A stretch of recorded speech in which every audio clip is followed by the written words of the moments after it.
Very good morning to all of you. My name is Mayank Tripathi from Pandit Dindayal Upadhyay Government Model Inter College Ajmer se. In our previous lecture we have to discuss about rate of reaction. हमने discuss किया था what is rate of reaction. अभिक्रिया की दर के बारे में अपन ने चर्चा कर ली थी. अभिक्रिया की दर होती क्या है और आपको बहुत अच्छी तरीके से ये पता चल गया था कि कोई किसी रासायनिक अभिक्रिया की क्या दर होती है, किस तरीके से अभिकारक उत्पाद में बदलते हैं, कितने समय में कितने अभिकारक उत्पाद में बदल जाते हैं. मैंने आपको डिस्कस कराया था. आज मैं इसका फिर आपको एग्जांपल दे दूं. इस चैप्टर में जैसे फॉर एग्जांपल आप कोई भी चीज खाते हैं, खाने वाली कोई भी चीज जो ईटेबल हो, लाइक आप चावल खाते हैं, दाल खाते हैं, कोई फल खाते हैं, अंगूर खाते हैं, जो भी आप खाते हैं, एप्पल खाते हैं, जो भी व्हाटएवर, उस चीज को आप 2 या 3 साल रख दीजिए. आपने उसको पैक करके रख दिया. आप उस पर ऑब्जर्व करेंगे कि आप 3 या 4 साल के बाद automatically that will be converted into alcohol.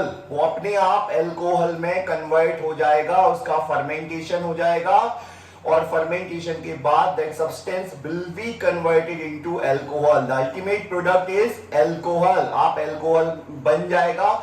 आप उसको रिफाइन कर लीजिए. रिफाइन करने के लिए that is drinkable alcohol. Ethyl alcohol में वो सब्सटेंस कन्वर्ट हो जाएगा.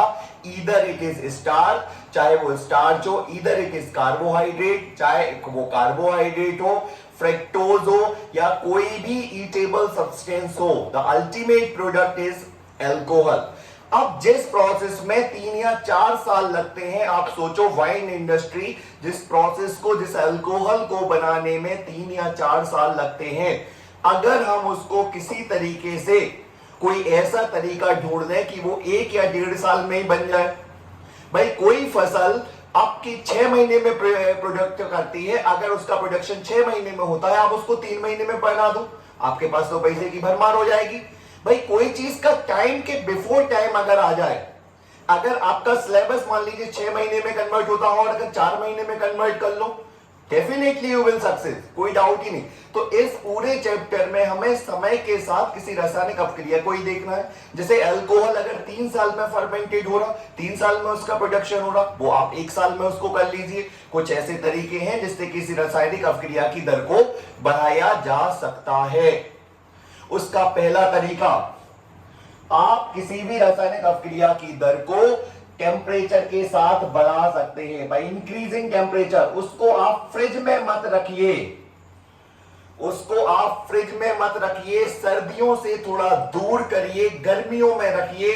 जैसे आप कोई भी ऐसी जगह जहां पर गर्मी ज्यादा होती है, अगर आप वहां रखोगे, definitely you will get easily and with a short time you will get product. बहुत कम समय में आपको उत्पाद मिल जाएंगे अगर आप टेम्परेचर हाई रखते हैं. तो ये ऑब्जर्व किया गया है कि प्रति 10 डिग्री सेल्सियस टेम्परेचर इंक्रीज करने पर 1 साल में तैयार होने वाला मटेरियल 6 महीने में तैयार हो सकता है, अगर आप 10 डिग्री सेल्सियस टेम्परेचर ज्यादा वाली जगह में चले गए. जो केमिकल रिएक्शन 6 महीने में पूरी होनी थी वो 3 महीने में पूरी हो सकती है. जो जिसमें 2 दिन का समय लगना था वो 1 दिन का समय लग सकता है. We are very familiar about the reaction conversion of milk into curd. दूध का दही में बनना एक बहुत सामान्य सी प्रक्रिया है. सभी घरों में लगभग दूध से दही बनाया जाता है.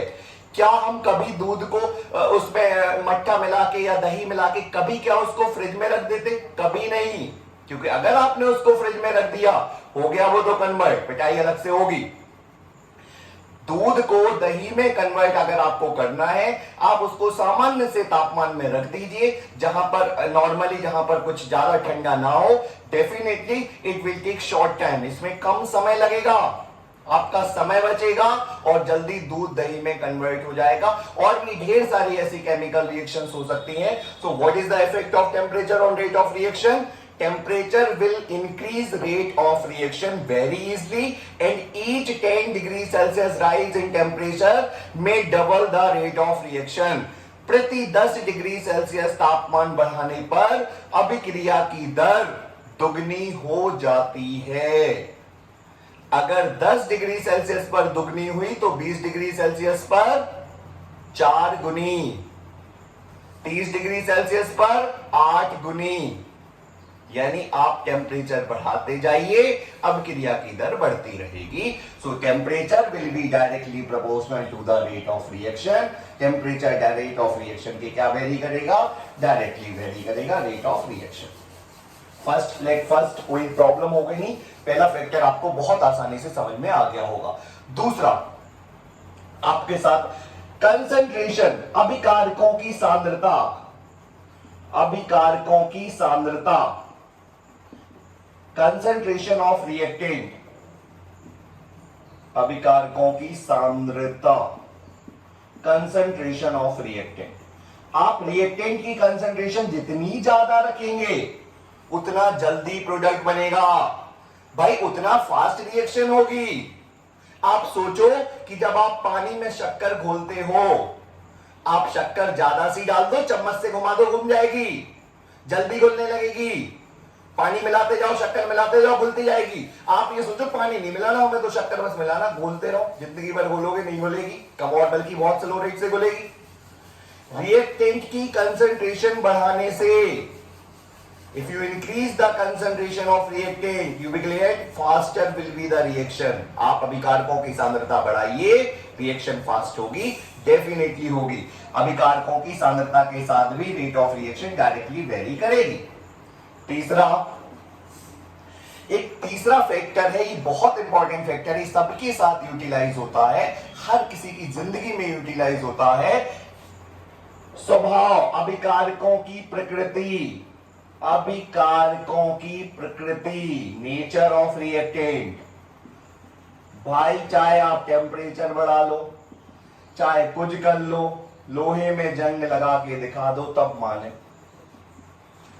अभिकारकों की प्रति पढ़ा लो, पूरे दिन पढ़ाओ, नहीं पढ़ना तो क्या कर लोगे भाई? किसी का स्वभाव ही नहीं है पढ़ने का, पूरी जिंदगी पढ़ाते रहो, वेल ट्रेन टीचर से पढ़ा दो, वेल ट्रेन बुक्स मंगवा दो, नहीं पढ़ना तो नहीं पढ़ना। आप उसका टेम्परेचर बढ़ा लो कि हम तो रिएक्शन की रेट को फास्ट करेंगे, नहीं करेंगे, लोहे में जंग लगा के दिखा दो, करा लो fast reaction, formation of coal and petroleum करा लो, नहीं कर पाओगे, it's a very slow process, उनका स्वभाव ही नहीं है तेज होने का, कहां से तेज हो जाएंगे? तो ऐसी भी अभिक्रियाएं होती हैं जिसमें अभिकारकों का स्वभाव ही नहीं है, वो चाहते ही नहीं हम प्रोडक्ट में कन्वर्ट हो, उन्हें जरूरत ही नहीं है। इतनी स्लो रिएक्शन होगी, इतनी स्लो रिएक्शन होगी, थक जाओगे कि रिएक्शन का रेट कैलकुलेट कर ले, चेक करोगे 2 मिनट बाद कितना हो गया, फर्क ही नहीं पड़ा, 5 मिनट बाद कितना हो गया, फर्क नहीं पड़ा। क्यों? बहुत slow process, it's a very slow process. अभिकारकों की प्रकृति ही नहीं है तेज करने की। कुछ ऐसी भी रिएक्शंस होती हैं, reaction of potassium cyanide with our blood,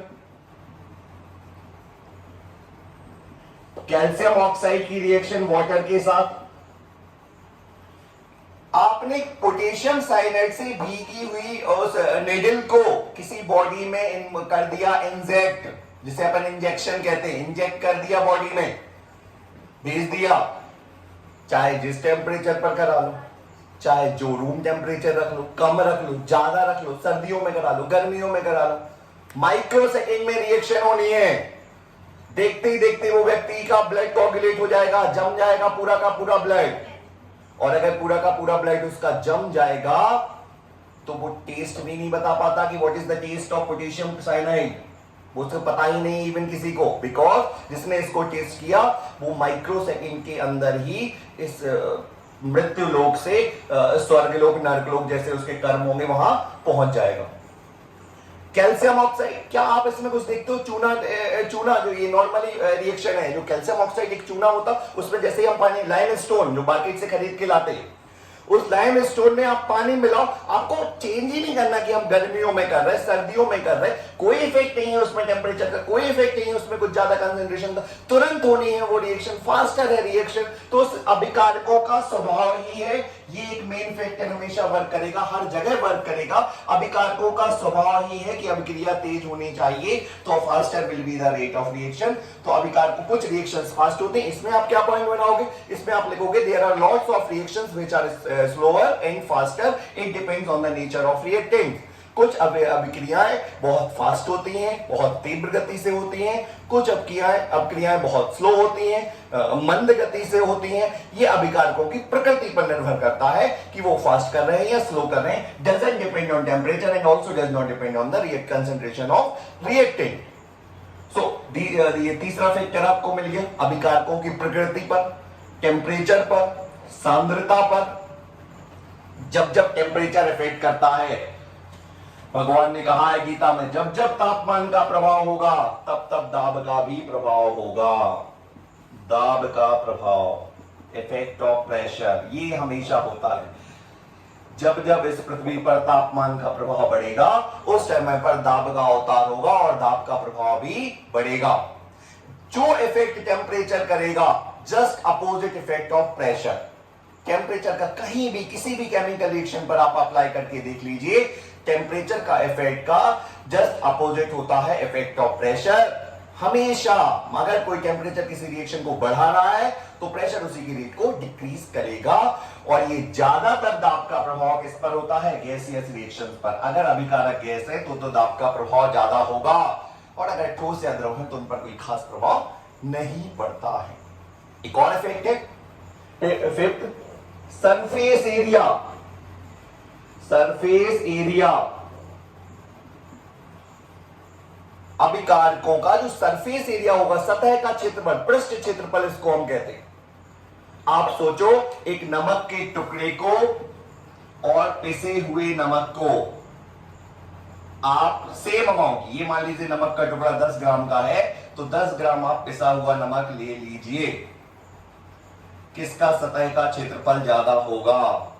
इस नमक के टुकड़े का या पिसे हुए नमक का? निश्चित तौर पर पिसे हुए नमक का सतह क्षेत्रफल ज्यादा होगा। भाई नमक का टुकड़ा तो फिक्स है, उसको तो आप बाहर से ही छू पा रहे हो, क्योंकि पिसे हुए नमक के तो आप ज्यादातर पोर्शन को छू रहे हो। इसका सरफेस एरिया ज्यादा है, और अगर इसका सरफेस एरिया ज्यादा है तो ये कोलिजन भी ज्यादा करेगा, ये अभिकारकों के साथ आराम से टकराएगा, और टकराएगा तो फास्टर होगी रिएक्शन। भाई जितना ज्यादा अभिकारकों का सरफेस एरिया उतनी जल्दी रिएक्शन होगी। क्यों रिएक्शन होगी? क्योंकि अभिकारक अणु जल्दी टकराएंगे, और अगर जल्दी टकराएंगे जब बात ज्यादा बड़े एरिया में तो जल्दी रिएक्शन होगी। पिसे हुए नमक का सरफेस एरिया कम होता है, ज्यादा होता है, गढ़े हुए नमक का कम होता है।